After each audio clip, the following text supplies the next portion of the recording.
Hey, Mike here. I just wanted to let you know that you can listen to Dark Poutine early and ad-free on Amazon Music, included with Prime.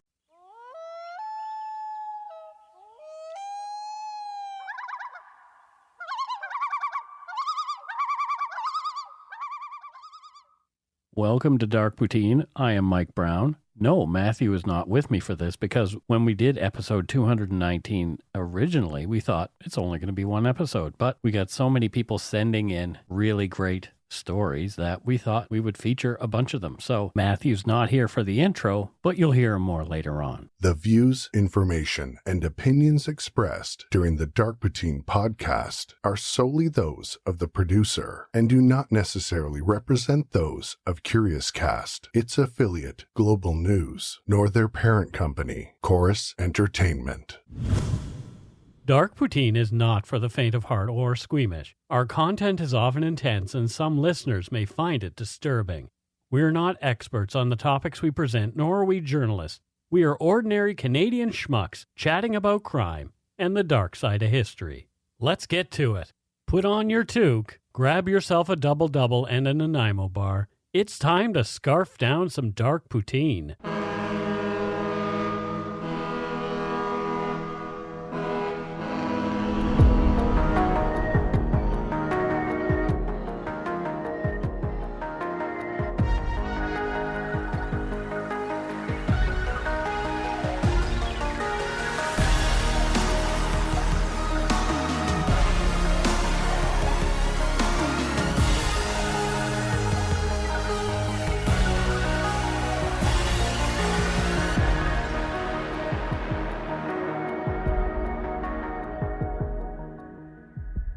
This episode, as promised, is our bonus episode featuring listener stories of their own UFO experiences. Our first story, however, is a little different. It comes to us from listener Petra Bunn, whose father-in-law, Ken Bunn, a Saskatchewan wheat farmer, had an experience one night while driving in the late 1960s. Ken later recorded his experience for his grandchildren, and Petra then shared that tape with Dark Poutine. After we hear from Ken, we'll hear a bit from Petra as she chats about the audio and Ken Bunn.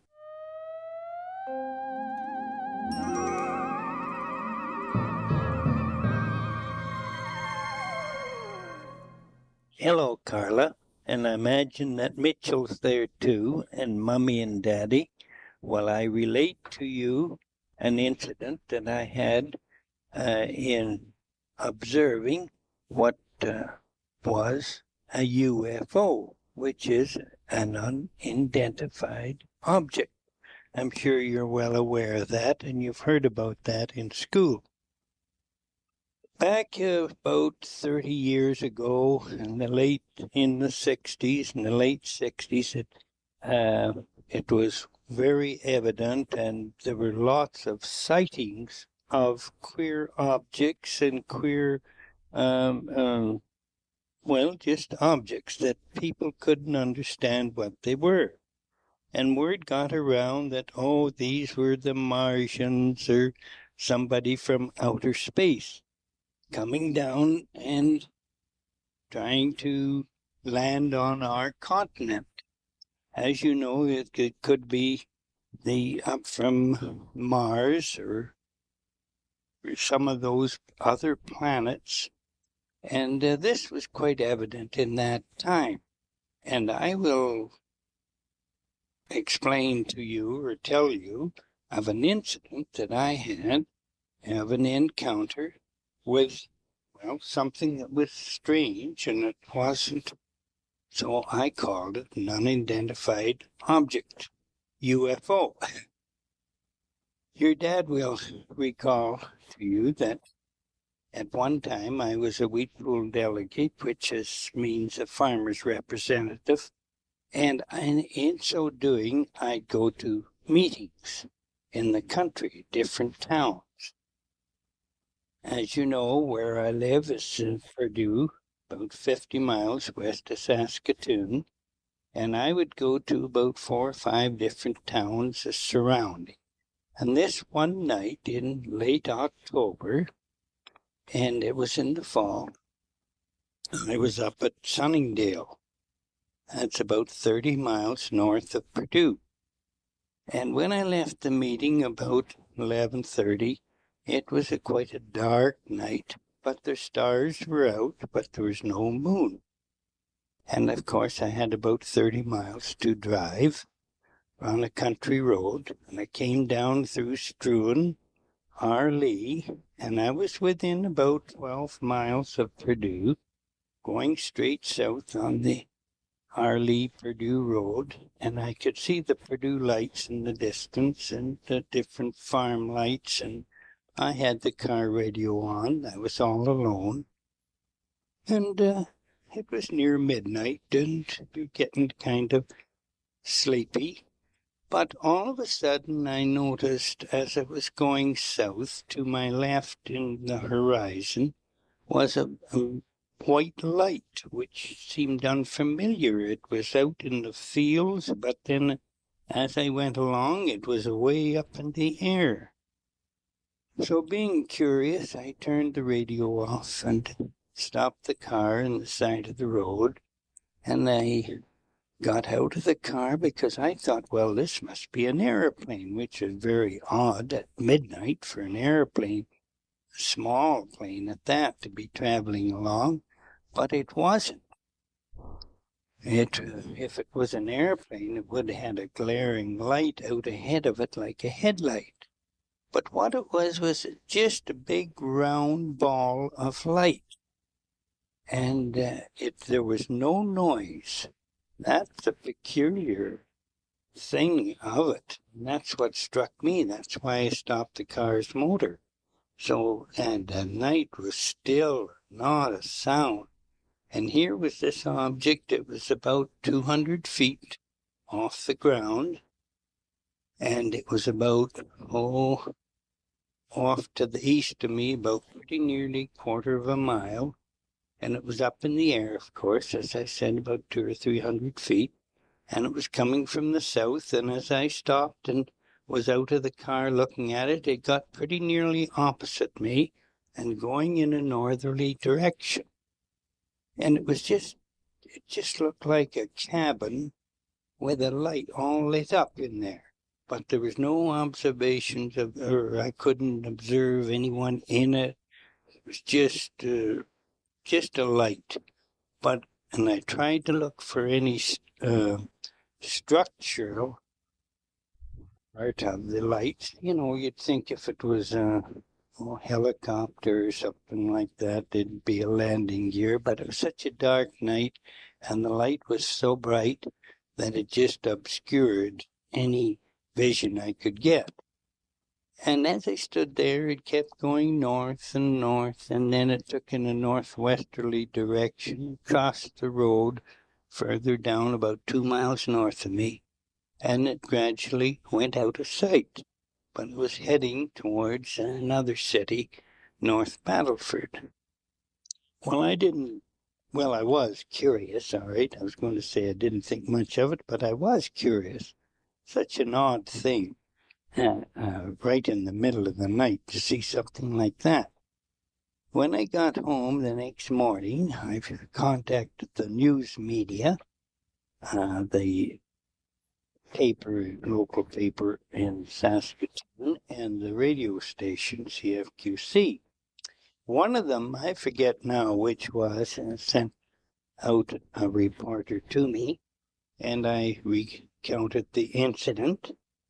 And, it was in the paper, and they discussed it a bit. But as I said, there was other sightings of various odd sightings, and they were all different at that time. So it just went on, and I never heard anything more about it, and I haven't dug into it since then. I've just let it go. But now that you have asked me about it, well, I've done my best to try and explain.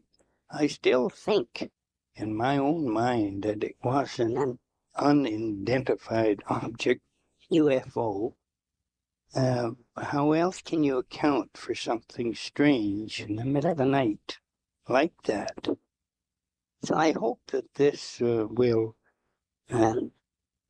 help you, and you can take it to your school and tell your classmates or your teachers, and it'll just be another curiosity, but it is something that I actually saw that was different. So with that, Carla, thanks a lot for asking me to explain my vision of a UFO. And I hope that in the future, not in my time, but in yours and Mitchell's time, that maybe you will be able to solve or see these mysteries solved. I'm sure that in your lifetime, you will see these mysteries solved, whether it's somebody from Mars or Martians, as they call them, or some other planet. Well, I'll never know, but I hope that you people will find out through your studies. So with that, I'd like to say thank you for asking me to do this. Bye-bye.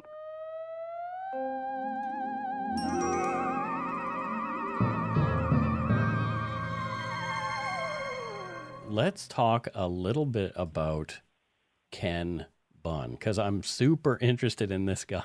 Okay. Can you tell me a little bit about Ken and what kind of guy that he was?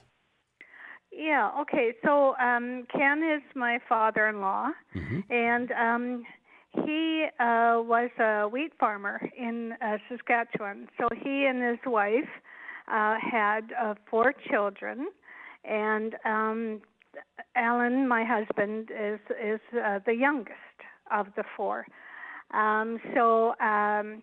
When he was farming, he was also involved in the Saskatchewan Wheat Board, and so he was kind of a businessman as well, if you know what I mean. Like he was, my husband was saying in his younger years he was, fairly serious, like a little quieter.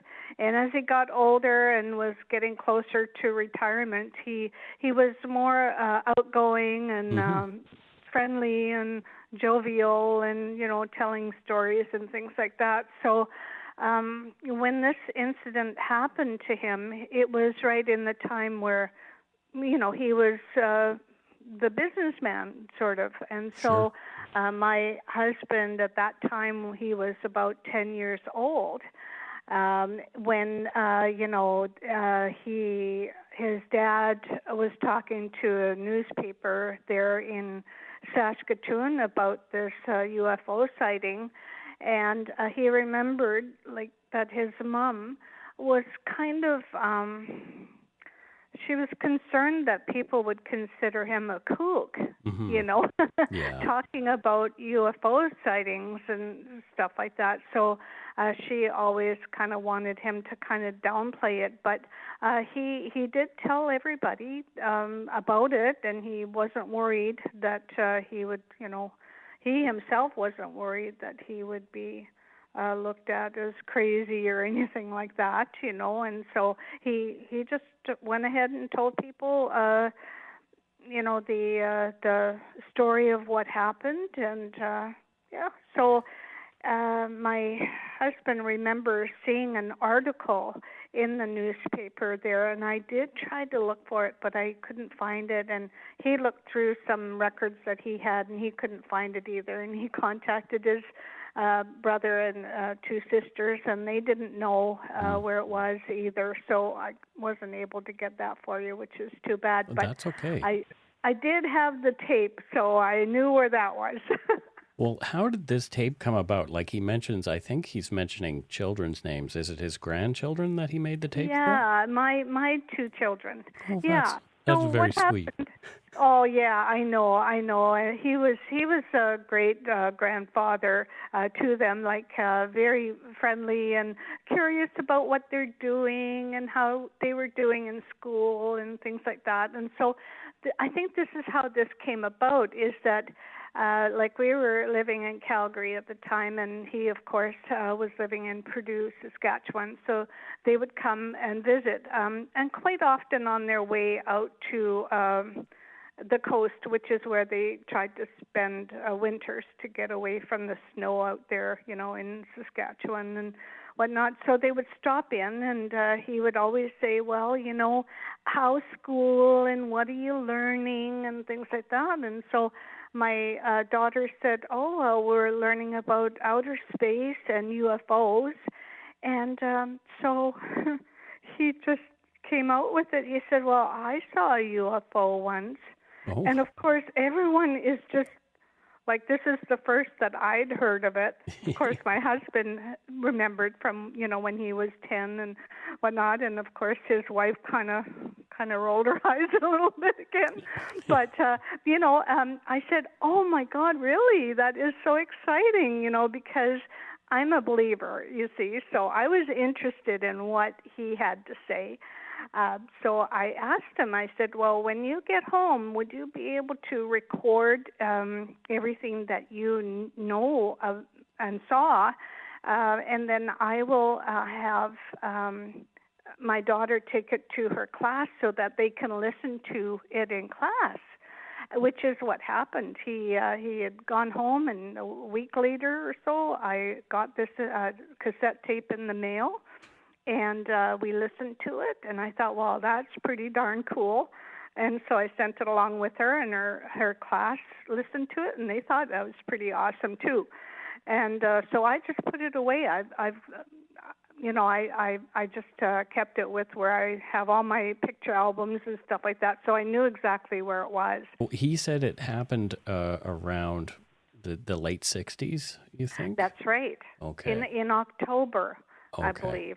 Yeah, in October, and I listening to the cassette tape, I heard him say that there had been a lot of sightings of UFOs around that time, and so that piqued my interest again. I got on the internet and I kind of Googled some things. I found a whole bunch, and so I'm not surprised that he actually did see something.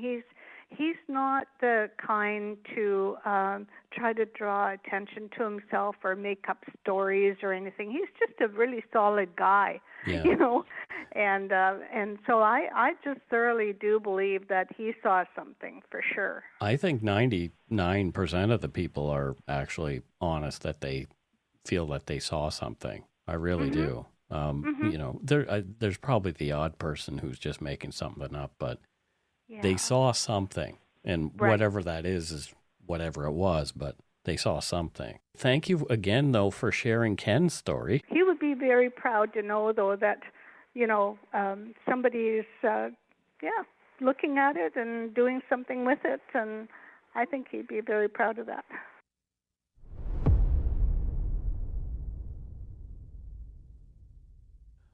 Did you not just fall for that guy from the first sentence? I want him to be my grandpa. Like, everybody wants someone like that to be their grandpa. I want him to be my grandpa. What a sweetheart. Yeah. And what a super interesting story. Yeah. You know? Again, he's not saying, ooh, it was aliens. He's explaining what he saw. And it was a fun thing that happened to him. Yeah, exactly. This is the thing. And this is why I think we should be really careful with who we make fun of in regard to these things, because some people are describing exactly what they saw. Yeah. They're not making something up. Yeah, I mean, there's a huge difference between somebody like Grandpa and somebody who's like, they were green men and they, did this. Yeah. It's like, come on. Now, this is, you can, that story is very believable. Yeah. Not saying what it was. He saw what he saw. Well, there are people who claim to have had encounters that, maybe there is something in the consciousness that's happening. I don't know. Like, there's all kinds of fascinating things, but I do have trouble with the close encounter of, I think it's the fourth kind.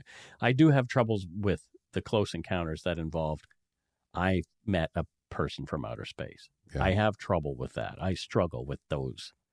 But I don't want to paint everybody who claims they've seen a UFO with that brush. Of course not. Yeah.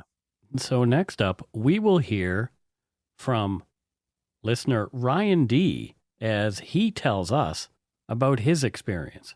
Let's listen in. Welcome to the show, Ryan. Ryan is here and has agreed to share a couple of short stories about possible encounters with UFOs. So, Ryan, welcome. Having me. This is exciting and weird at the same time. Tell me about the first experience you had. Like, how old were you? Where was it? All that kind of thing. Right. Okay, so I was born in Montreal, but I grew up in a town called Saint-Anne-de-Sablavois. It's about 40 minutes outside of Montreal. It's on Route 133. If you go south, you're going to hit the American border, and you can cross the border and go into the United States.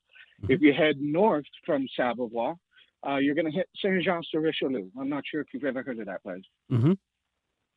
Yeah, so there's a big military college there, and there's a big military base, and I went to school there. But ultimately, I lived in Sablavois, where my two stories take place.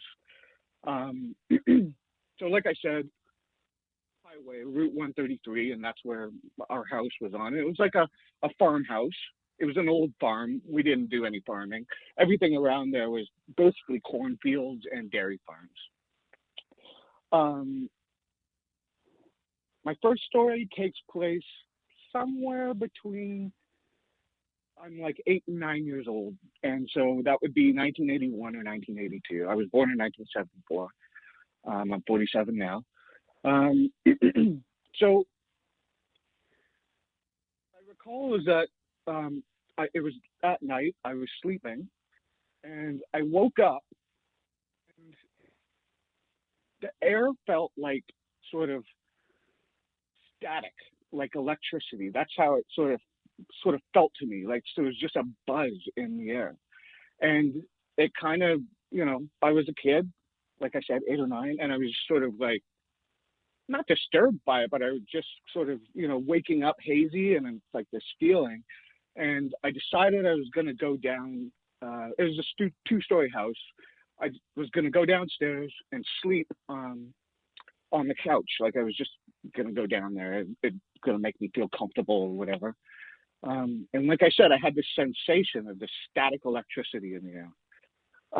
So I go down to the living room, and we had a big L-shaped couch. And I sort of just slept in the crutch of the corner of the L-shaped couch.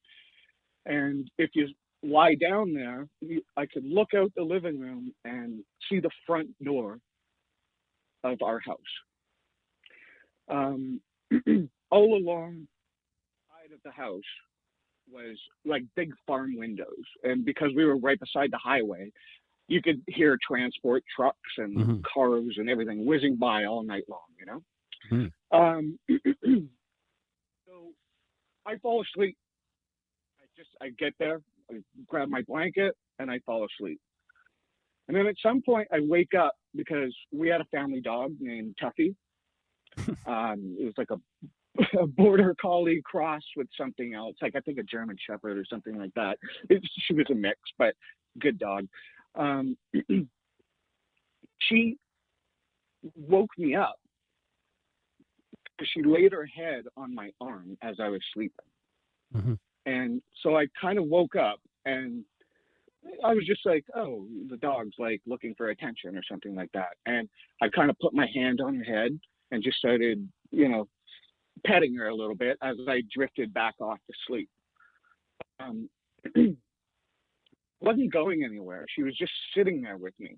And I woke up again at some point, and I could see lights going by the windows of my house, but I didn't hear anything. My recollection was I couldn't hear any sounds of like a transport truck or a car. And literally the highway is like maybe 300 yards away. It's not that far. And then I drift off to sleep again, and I open my eyes at one point, and it's dark. There's no lights on in the house. Mm-hmm. And I look outside my living room, and I recollect as I saw maybe 3 or 4 shadowy shapes. I couldn't make out what they were. My dog was still with me. It just seemed really weird. That same staticky feel was in the air. And I was like 8 or 9 years old. I just grabbed my blanket and pulled it over my head. Oh, wow. Because I was just like, I don't know what I'm seeing here, and everything seems weird, like I'm just a kid, and I drifted off to sleep, and that was my first experience that I had. The next day, I spoke to my mother and my father, because they were like, why are you sleeping on the couch? Yeah. And I said, I was having this weird feeling. I went down to the couch. Tuffy, our dog, was acting a little bit weird, like she was just there with me. Not that, she wouldn't come around for attention, but it was just, the whole situation was very odd. And my dad, who's kind of a skeptic like me, even to this day, kind of dismissed my story as just, yeah, okay, you had a dream or something like that. My mom was a little more intrigued. She listened to my story, and that's as far as that went. And that's my first thing. And I mean, I've always questioned these stories myself. Like, right. Yeah. Was it sleep paralysis, or was I dreaming, or it didn't feel like a dream? It could have been lucid dreaming. It felt very, very real. And so that's my first story. I can move on to the second if you'd like, if you have any questions. Let's move on to the second one. So how old were you then? I believe I was about 12 years old, 12 or 13. So it would have been 85 or 86. It was just such a long time ago. I can't remember the exact time frame. But I was older. And I remember that just because at that point, my parents would have me babysit my brother so they could go out and have an evening on a night on the town kind of thing. And, back in 85 and 86, you'd let your 12-year-old just totally take care of your kids. Yeah, exactly. Out, Plus, we lived in a rural community. There was nobody, coming by or anything like that. So my parents went out for a night on the town, and I was, got to stay home. I probably had a TV dinner or something like that. Sure, yeah. And, got my brother to bed. It was starting to get later. It was dark out. I was in the family living room again. And I remember that the lights were on in the house, like in the living room and out in the kitchen. And I was lying in the exact same place that I just described in the first story, because it was that was the couch, and it was the spot my dad usually took, but he's not there, so I'm in that spot, and I've got the television remote, and I'm watching TV. It's like I said, 85, 86, and it's starting to get late. And I remember Johnny Carson being on. Yeah. I was watching the Johnny Carson show, and I drifted off to sleep. And then I woke up at some point, and this is, like I said, this is where the parallel is. Like, there was this static electricity in the air, this energy I just didn't understand. It vibed. And I woke up and I was looking at the TV, and the TV was still on. I don't even remember if it was Johnny Carson on at that point anymore, but something was on the TV. And it just, with that static electricity, there was almost like a blur in the air. And because I say that in the second story is because the lights were on in the house and in the living room and outside of the living room, which they weren't in my first story. So when I woke up in this instance, I had that same sensation, and everything just seemed to be hazy, like there was a filter over my eyes. Oh, weird. I could see the electricity felt to be like just vibrating, and it was making things fuzzy around me. And as I opened my eyes, like I said, I could see the front door of our house, and the front door of our house had windows on it as well. And I could see lights outside of the front door. And so we had a driveway that led up to the front door. And in my brain, at the moment, I was like, my parents must be home. Like, Right. it's the car lights. They've Sure. just pulled into the thing, and I've just woken up. So I get up to the front door because I just want to peer out the window, and I expect to see my parents there. Mm-hmm. And what I see is two lights. I was just like, what are those? Like, I didn't understand. My brain wasn't comprehending what I was seeing. So I open the front door, look out. These two lights shoot north away from my property, sort of get over top of the cornfield that's like adjacent to our property. And we didn't own that cornfield. It was owned by somebody else. And the lights start to head west. So I run to the back door where we had a patio door. And I open up the patio door and I look out it, and I see these two lights. So they're just whizzing over this cornfield. And the cornfield goes for a good, probably a quarter mile or something like that, 3/4 of a mile. And then they just shoot up into the sky and they disappear. And I don't see them anymore. Oddly enough, is I go back into the house, and my last recollection was I woke up in my bedroom. I was laying halfway in my bedroom Oh, and weird. halfway out of my bedroom. And I don't remember how I got there, and I don't remember anything that happened in between that time. I saw those lights shoot up into the sky, and then I closed the door and went back into the house. I don't have a recollection of what took place there. And that's basically it. Like, it's odd. It's very vivid type of stuff. I'll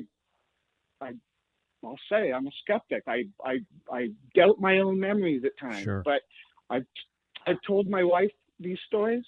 Like I said, I told my mother and father these stories. Like I said, my dad was a really big skeptic. He didn't really believe anything I was saying.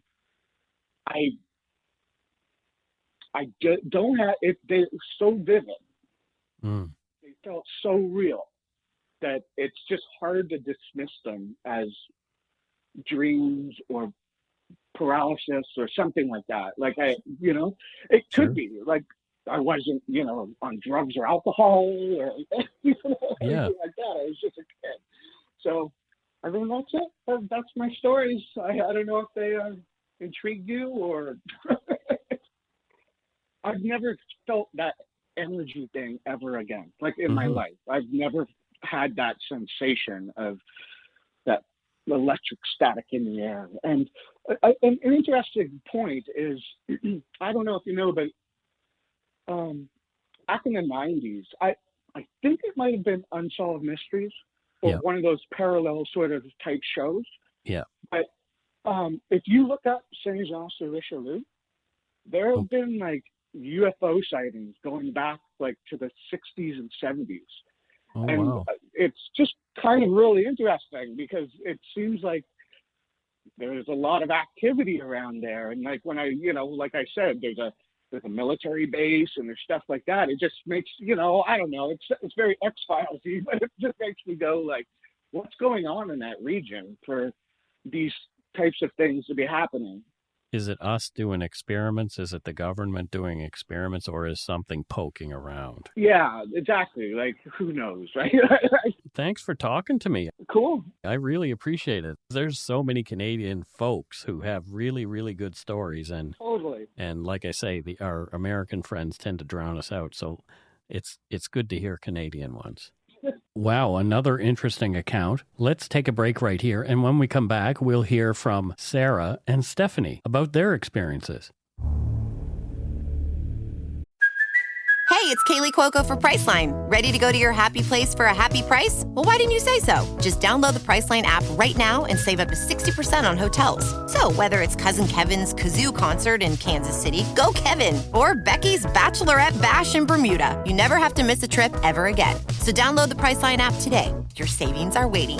Go to your happy place for a happy price. Go to your happy price, Priceline. If you're looking for a smoking gun, I can absolutely guarantee you will not find it.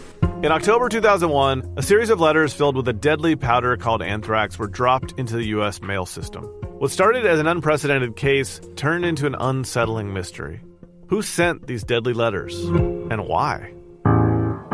From Campside Media and Sony Music Entertainment, I'm Josh Dean, and this is Cover Up Season 4, The Anthrax Threat, available now.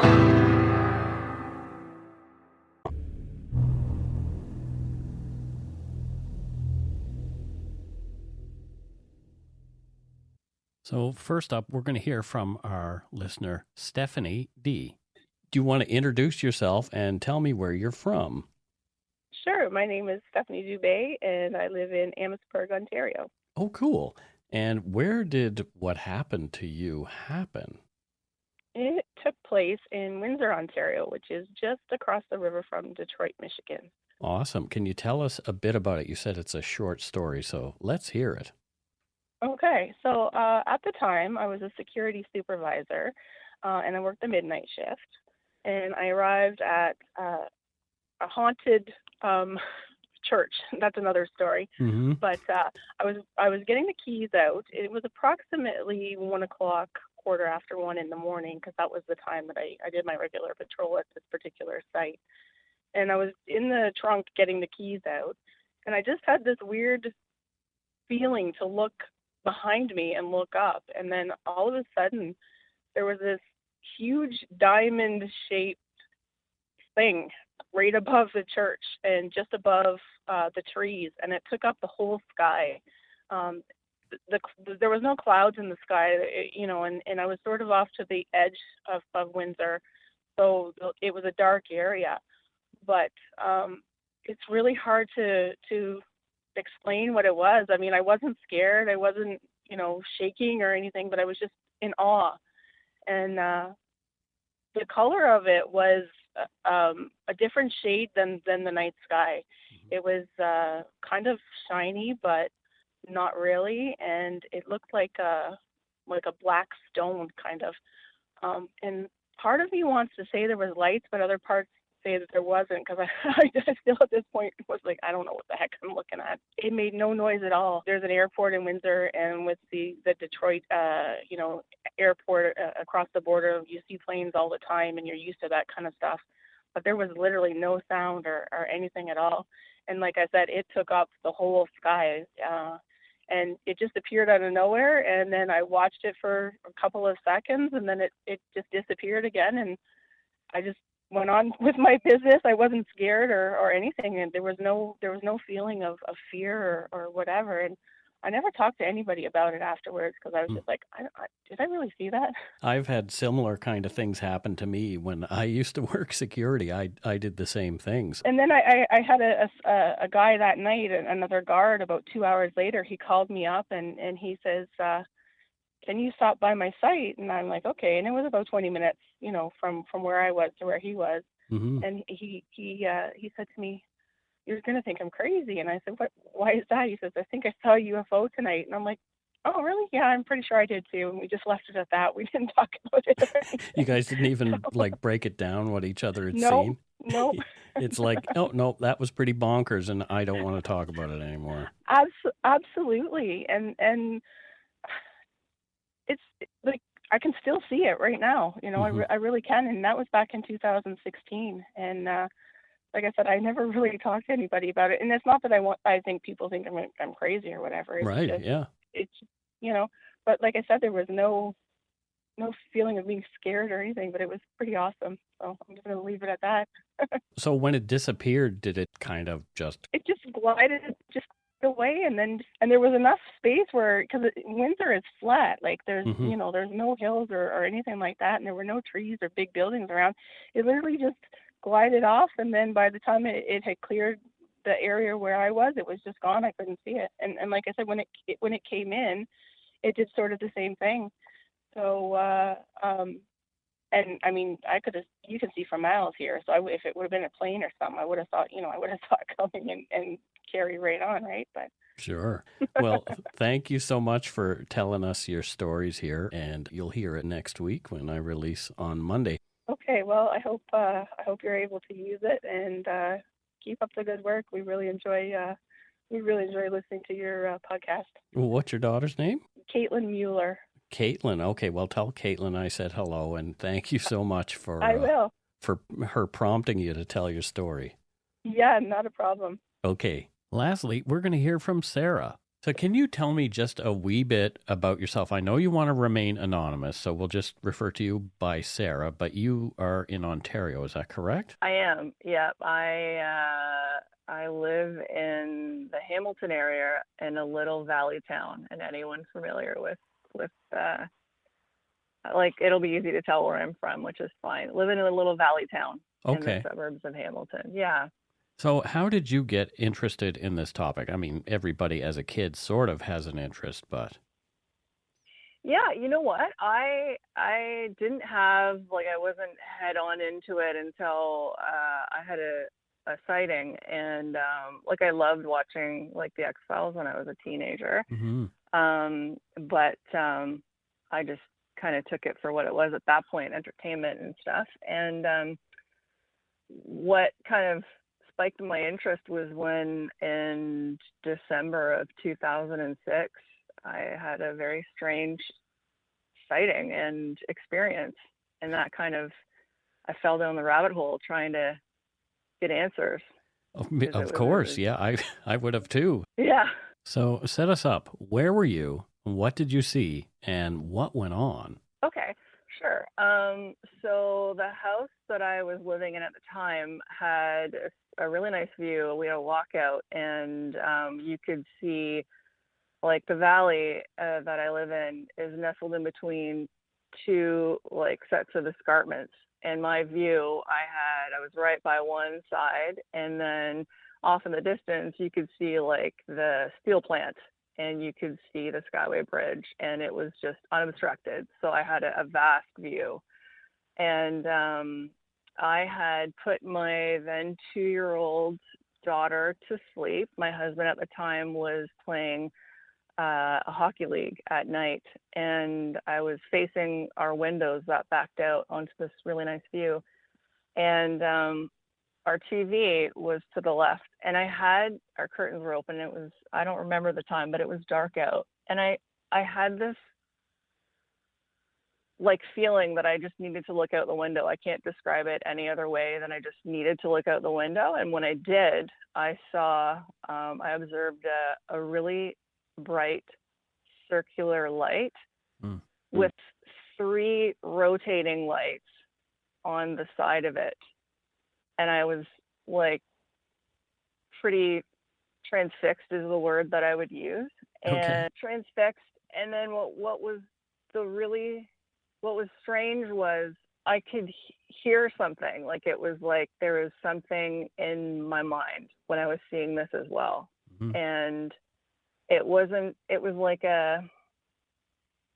if you could make music a language somehow, if that makes sense. I know it doesn't, but there were 3 repeating words in different, like, octaves, and almost in, like, a mechanical way.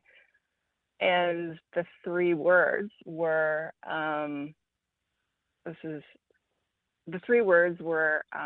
we are here. And it just kept looping, like it was in a loop. And I just sat staring at this, hearing it, like, in my mind. Like, there wasn't an actual sound. I was just hearing this in my mind. So, I'm gonna stop you there. So you weren't drinking. You're not a drug user or not at all. No. Yeah, so nothing. I'm in the care of my daughter's asleep. I'm expecting my husband home a few hours later. I'm watching this, and it's almost like you just describe it, like, it sounds so out of, like, it's not normal what's happening, and right. Yet I'm kind of at the same time acting normal. I'm like, I'm going to pick up my phone because my next door neighbor was a pilot, and I was like, I'm going to get him to see what this is. Mm-hmm. So I went to use my phone, and it wouldn't work. And I went to call my husband at work, and it wouldn't work. So my phones wouldn't work, and then it all of a sudden just, like, it vanished. And so I was like, I'm going to go to bed. What else? Which seems weird when you've had this extraordinary thing that you're just going to carry on with a normal life activity. But I went to bed, and then I woke up, I don't know, a couple hours later to my husband running up the stairs, whipping our slatted blinds open, freaking out. And he was like, "What is that? What is that? Get up. What is that?" And when he opened the blinds, there were hundreds and hundreds and hundreds of lights coming from, like, the sky was dark and it was a clear night, but these lights were coming down to the ground, and the sky it was like somebody put a cookie, I don't know, like if you were gonna, like, it was just this shape that was, the sky was all black where the lights were coming down, and then there were stars on the outside of that. Oh, strange. Like there was a void space. And so we watched this for some time, and we were both really, like, shaken by it. And we went downstairs and tried to take a picture with the camera, and what showed up on the camera was different than what we were observing. The camera picture came out with all these, like, red flashy lines. It was almost like it wasn't working. It was like these red laser-like things. And then, so we might have watched, I don't know the period of time, but then they just all of a sudden vanished. And when I say like hundreds, like it's a huge area that we watched, which shocked me, because I was like, are these all searchlights? Like, what's happening and everything? And so we didn't sleep that much that night. And the next morning I was like, everyone and their mother in this city has seen this, so it's going to be on the news. Like, something's going to be on the news, and nothing. And I thought, okay, well, I need to figure out what had happened. And so I had called the Hamilton police, and I said, did you guys have any searchlights? Like, did anyone report anything in the sky? Like, this is what I saw. I Googled online, like, where would you report things that you don't understand, that you've seen? I didn't share with anyone that experience of hearing that. Like, I had told people that there was a bright light a few hours earlier, but it's really, people really tend to think you're crazy when you have, like, interaction somehow. Yeah. A sensory thing, like, it's still really kind of taboo, even in, like, the UFO community, I guess. And so I came across SciCan, which at that time was Paranormal Studies Investigations Canada. And they had a bunch of volunteers that would look into all subjects, like cryptozoology, I found out, and ghosts and hauntings and UFOs. And so I wrote in and contacted someone and just said, this is what I saw. I'm going to try and figure it out. And the Hamilton police called back and told my husband not to let his wife look up in the sky anymore. Oh, so that was pretty embarrassing. Yep, not very validating at all. And even though I wasn't screaming at the top of my lungs, like, I've seen this UFO, there's everything, like, I was really perplexed. I thought it. And then I started doing my own, like, what can I eliminate on my own investigation or looking into it. And so I contacted an atmospheric weather group and sat in on some of their sessions. Like, maybe I saw something totally natural, and, you know, and I described what I saw to several people there, and they said it wasn't, like, light pillars could have been an explanation for the lights in the sky, but it doesn't explain how my husband would have seen them traveling, because you have to be at a certain static point to observe them. And so I called the Hamilton airport to see if there was any aircraft going along, and I actually ended up making a really solid connection with one of their controllers there, who helped me in later years when I was looking into things a little bit more with SciCan. And to this day, I don't know what it was or what I experienced, but it was, it really affected me. As time went by, my then husband just kind of shook it off. That was weird, but whatever, kind of life goes on. I was really, really, it threw my understanding of, like, what could be possible. It really impacted me. I would definitely have that same reaction, and probably your experience from earlier in that same evening is what brought it home even harder for you. I've heard that before, like people having those repeated 3 words. Really? Yeah, this isn't the first time that I've heard that, and I can't recall exactly where I've read it or seen that, but it isn't the first time that I have heard of somebody hearing the words, "We are here," in some way. Yeah, I don't know. I mean, like, I was trying to figure out what it was, and I had been communicating with somebody who's now a dear friend who was heavily involved in researching the topic. I mean, as much research as you can do, right? Because essentially you're just looking to eliminate natural or man-made causes. Like, anyone that, like, I don't know how you can define something that's unknown or unexplained unless you find an identified flying object. Exactly. And so, because I was so dogged in this pursuit, this person that I had become quite good friends with, this researcher, she had said, "I get so many of these reports. Can you help with some Southern Ontario ones and just do it? We have a sheet.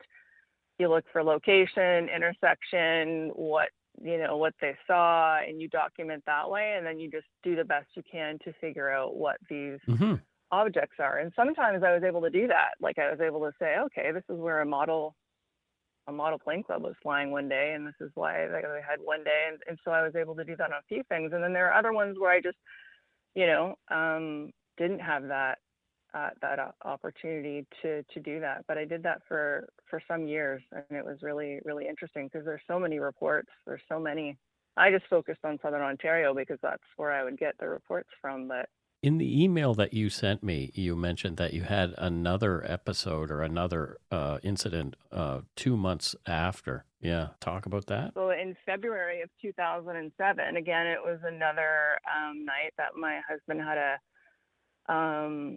hockey game in the men's league at night, and I had put my daughter to bed, and I fell asleep, and then I woke up like a bolt of lightning, and it felt like if you've had a million cups of caffeine, how you just feel like you're vibrating, like you can just do whatever. Like, yep. I bolted out of bed with that feeling, and I felt like I needed to go check on my daughter, and I did, and she was okay. And I went downstairs, and it was that same feeling, like, you need to look outside right now. And I looked outside, and there was a bright circular light that was moving in a very erratic fashion. And we have a lot of flight because we're close to Mount Hope, the airport.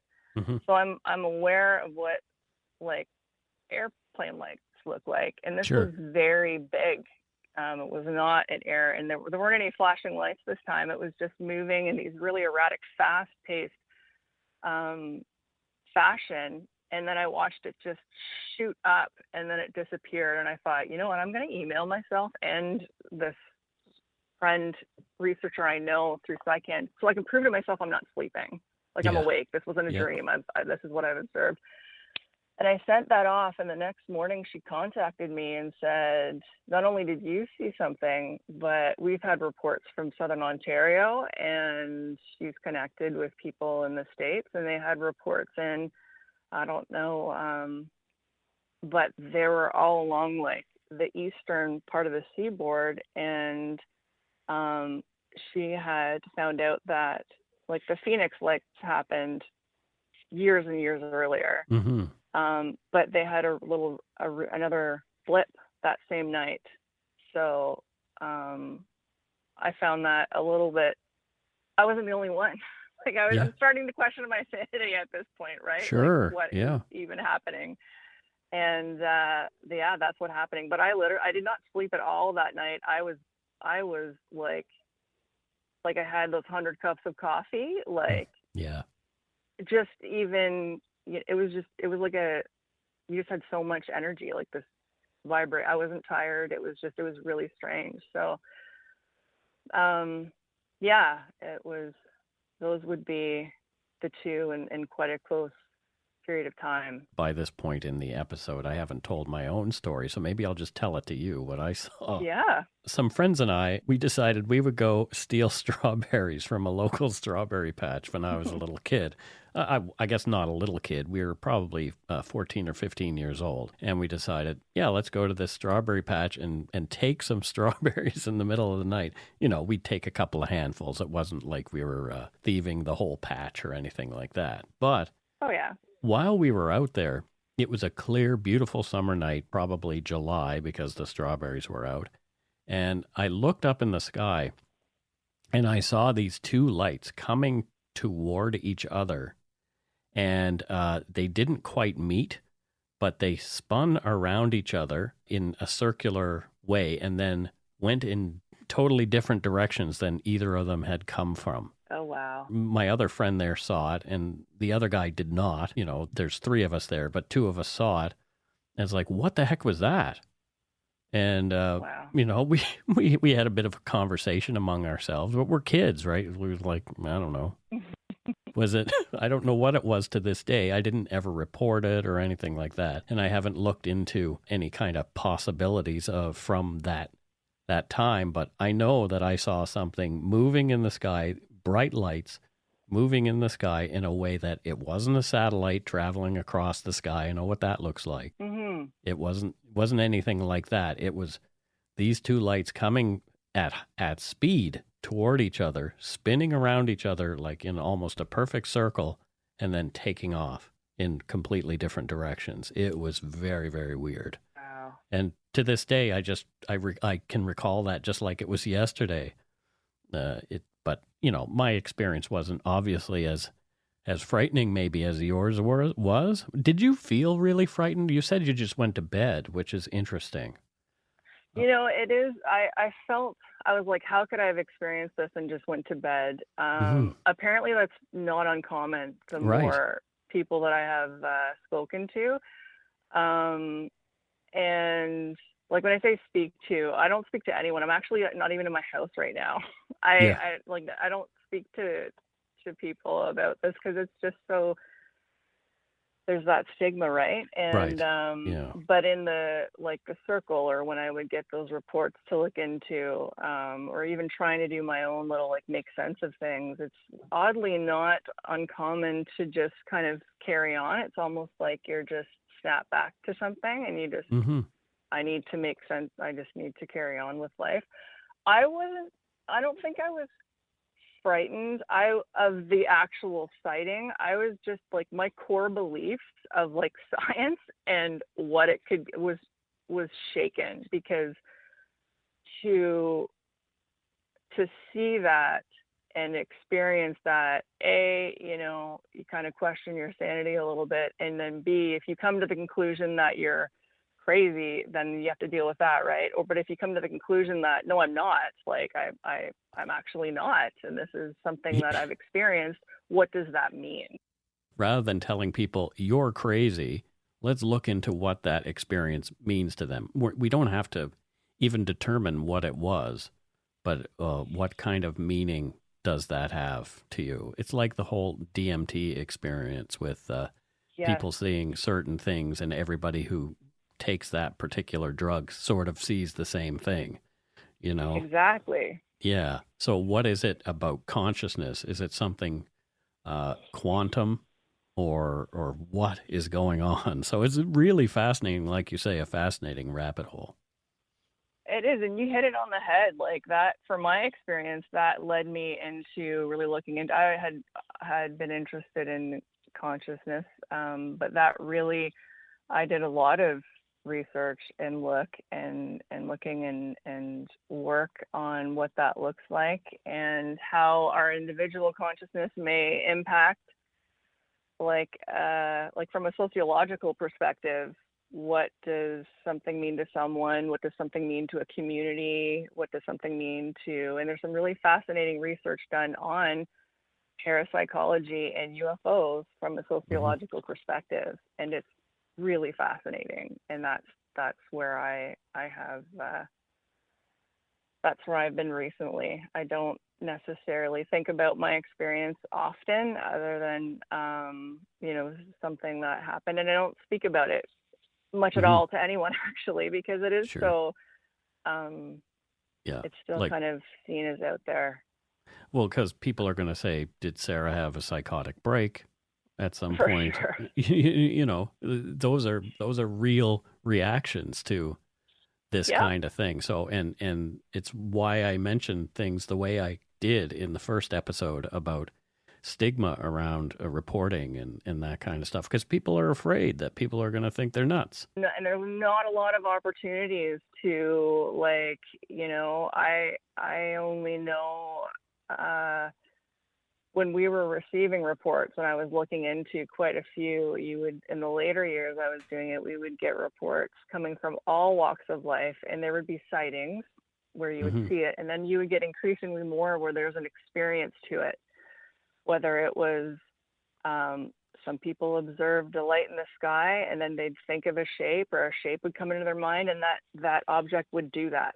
It would mimic what they were thinking. And I've had people from from various walks of life that you would think, not that you would need to, that would be really well respected and renowned, that they wouldn't make these things up. Not that anyone would, but when you think, okay, well, if a first responder reported that, I might believe it a little bit more, because they have to use critical thinking and observational skills all the time, or somebody from the military.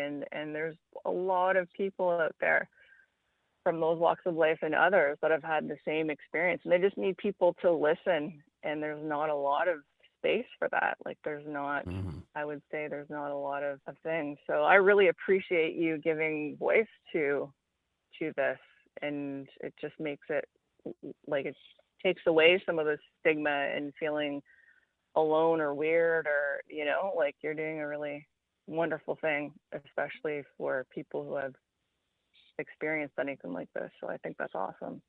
Well, thank you very much. And that's a perfect note to end on, a compliment to me. Well deserved. There you go. Okay. So thank you so much, Sarah, for doing this with me. You're so welcome.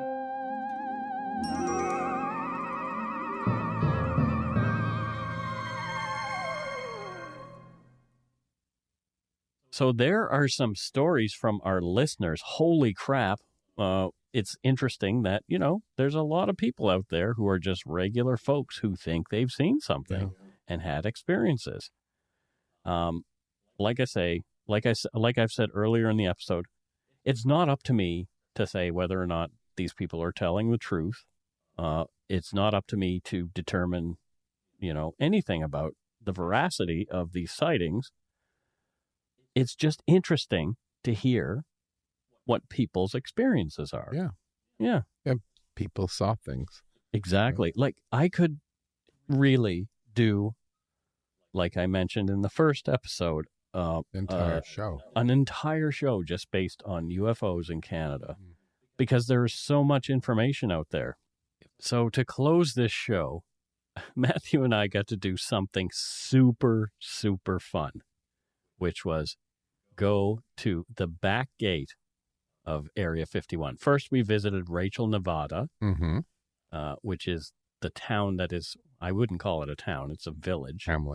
A hamlet that is closest to Area 51. And later, we traveled down a dirt road that all of a sudden became paved as we got closer to the military installation, which was fascinating. Actually, we'll talk about that in a bit.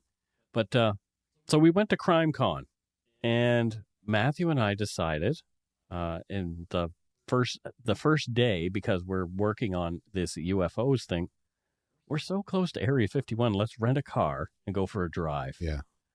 It was nice to get out of the casino. It was really nice to get out of the casino, because no matter if you're inside or outside in Vegas, you're always in Vegas. Yeah, the Strip, it's like one big casino / shopping mall. Even when you're outside, you feel like you're inside. It's like an adult theme park. Yeah. Is what it's like. And it was just I was so worn out by Vegas. It's overly stimulating. Mm-hmm. It really is. So we escaped to the desert, and it was a beautiful drive. So it was a great drive. We headed north toward highway number 375, and which is... You didn't listen to me when I said we should get some gas for the car? Yeah, I didn't listen. And we literally, I think, glided into the first gas station. So, like the engine stopped and like the car just sort of glided. Yeah. Right to the petrol pump.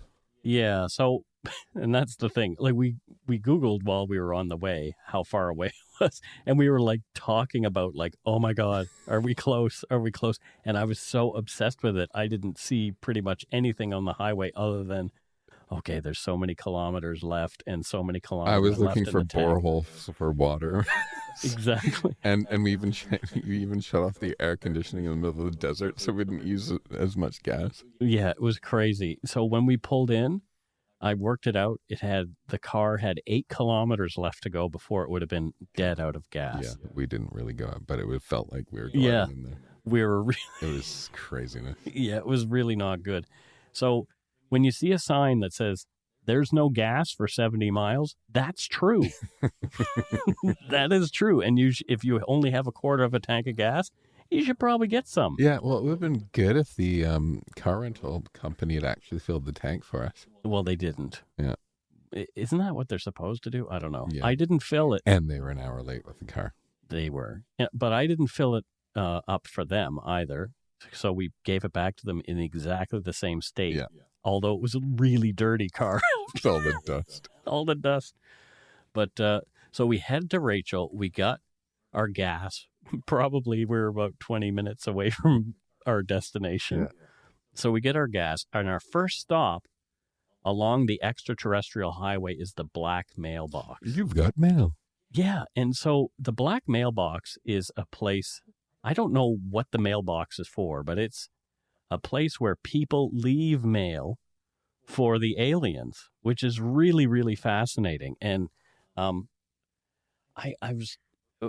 you open up the Black Mailbox. Matthew and I took pictures of guys, each the other. Black Mailbox is literally in the middle of nowhere. Like you're driving down this road. There's no building around it. It's just this black mailbox box by the side of the road.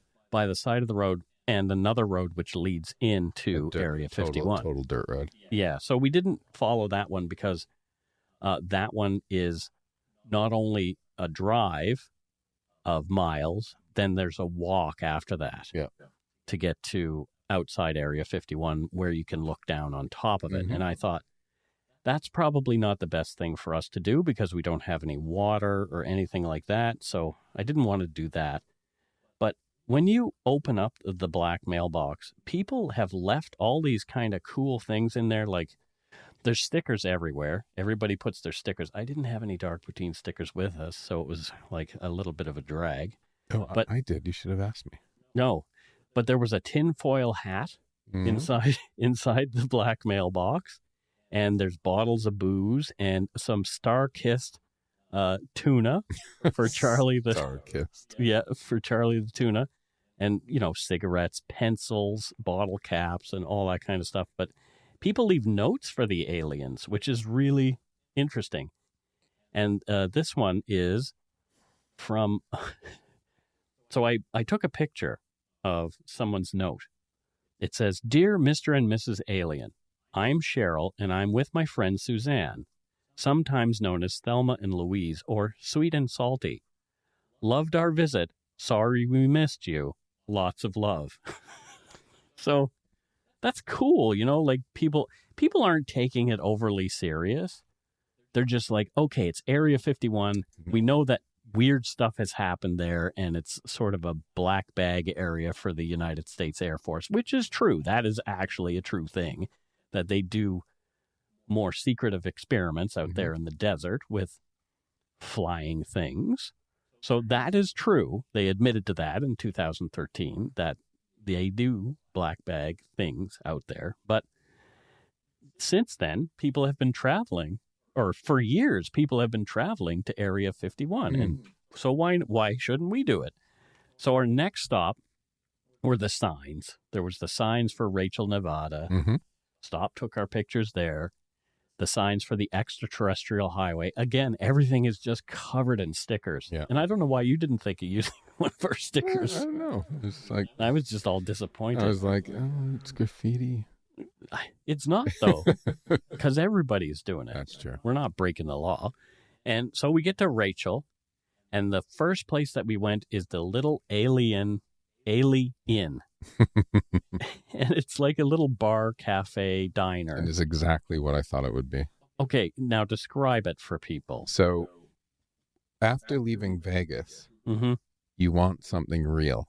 Something real, something because Vegas is simple. Very plastic feeling, right? It's overproduced.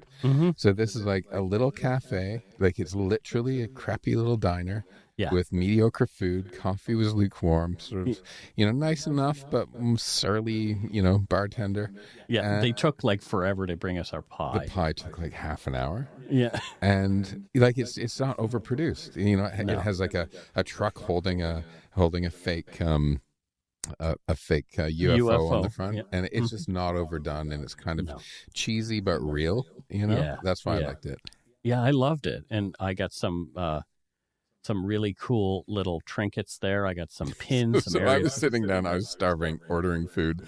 I look over, and Mike's like an armful of like the tchotchke that they're selling there, like alien mugs and dirt and T-shirts and cups. Yeah, I got Area 51 dirt. I got a hat that says Area 51. I got a shirt that says Area 51. And I was like, Mike, I could have like gone outside and just grabbed some sand off the ground. I don't care.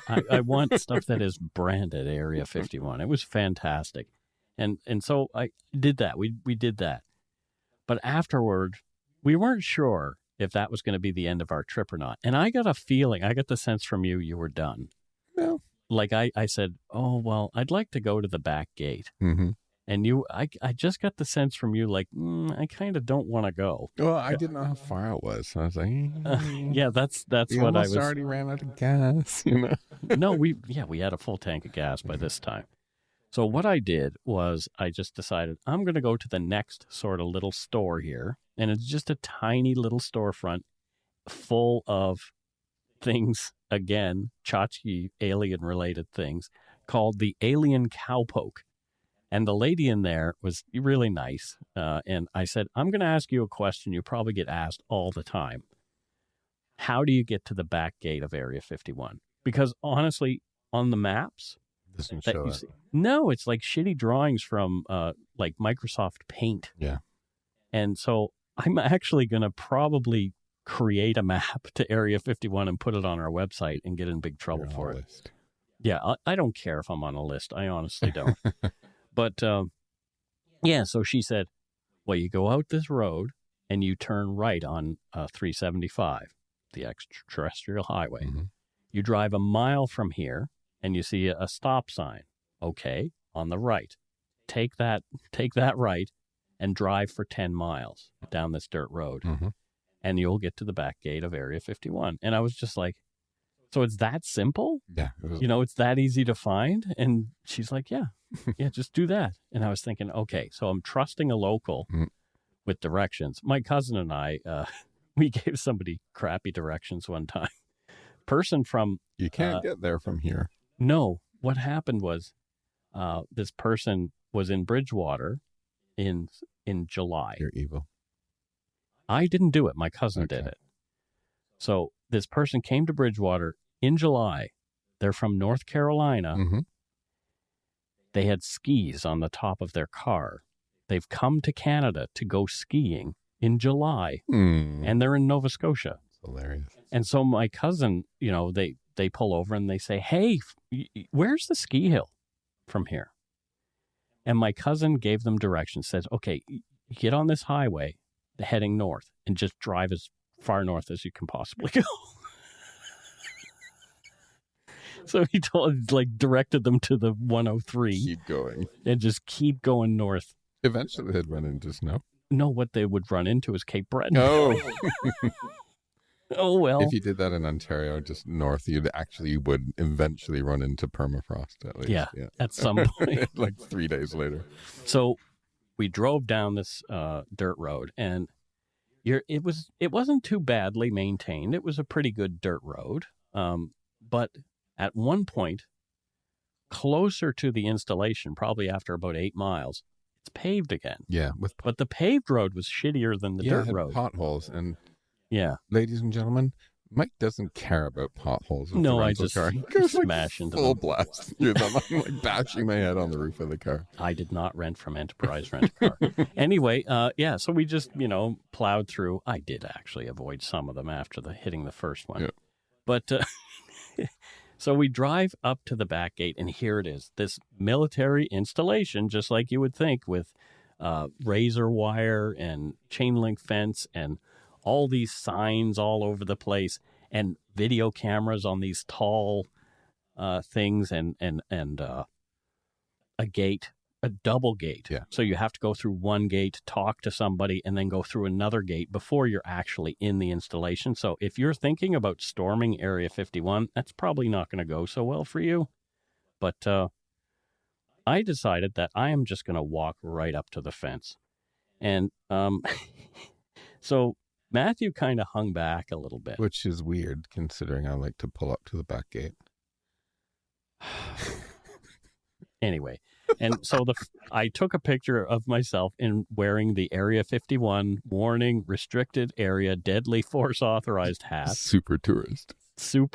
Like I wanted to do that.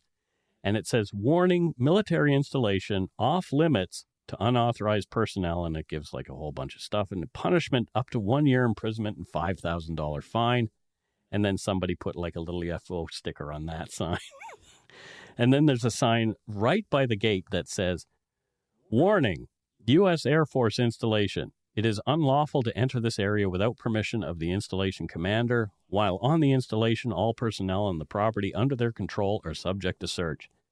Warning, no trespassing. Maximum punishment, $1,000 fine, 6 months imprisonment, or both, strictly enforced. And then photography in this area is photography of this area is prohibited. So what did I do? I took a picture. So Mike's right up there. Yeah. Taking photos. Yep. And what happened, Mike? I set off the alarm.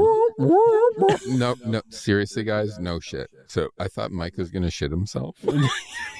He skittled away from there. We jumped into the rental car and like took off. We didn't speed off, but we drove. We drove away a little bit faster than the way in. Yeah. And people have said, Mike, you're going to be on a list. And honestly, I don't care. I really don't care because I don't do anything. Oh, it just makes your life more interesting. It's like, if I'm on a list, great. Fantastic. Oh, you're that guy who set off the alarm at Area 51. I think everybody gets that if they're too close because I've seen some videos of other people doing that. Yeah.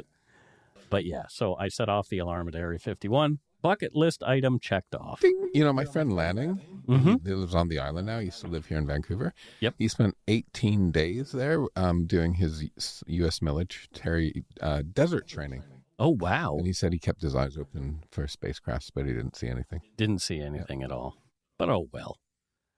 So that is it for your Dark Poutine bonus episode on UFOs, listener encounters, and our trip to Area 51. Don't forget to be a good egg and not a bad apple. And I know Matthew would say, bye-bye, everybody. Bye.